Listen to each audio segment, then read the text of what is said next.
Hello guys, welcome to my channel bloody Vikram. रात के लगभग 1 बजे होंगे। सुरेश अपने गांव के कच्चे रास्ते से होकर घर लौट रहा था। चारों तरफ सन्नाटा और घना अंधेरा फैला हुआ था। दूर कहीं उल्लू की आवाज सुनाई दे रही थी।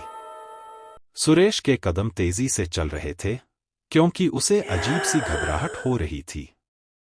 रास्ते में एक पुराना पीपल का पेड़ था जिसके बारे में गांव में कहा जाता था कि वहां एक औरत की आत्मा रहती है। सुरेश ने उन कहानियों को कभी गंभीरता से नहीं लिया था, लेकिन उस रात उसका मन भारी हो रहा था। जैसे ही वह पेड़ के पास पहुंचा, उसे लगा जैसे कोई उसकी तरफ देख रहा है।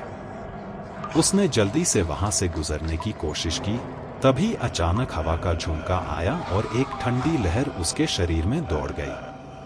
उसके कानों में एक धीमी सी हंसी गूंजने लगी।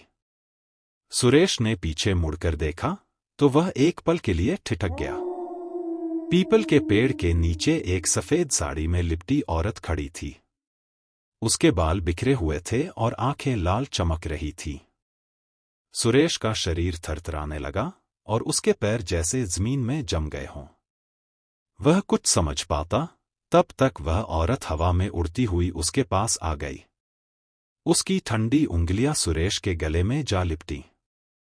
सुरेश चीखने की कोशिश कर रहा था, पर उसकी आवाज जैसे गले में ही फंस गई थी। औरत की आंखें उसकी आत्मा में घुस रही थी।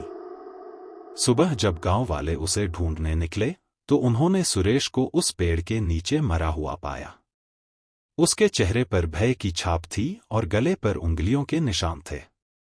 तब से उस रास्ते पर कोई जाने की हिम्मत नहीं करता, क्योंकि सुरेश की मौत से जुड़ी यह सच्ची कहानी हर किसी के रोंगटे खड़े कर देती है।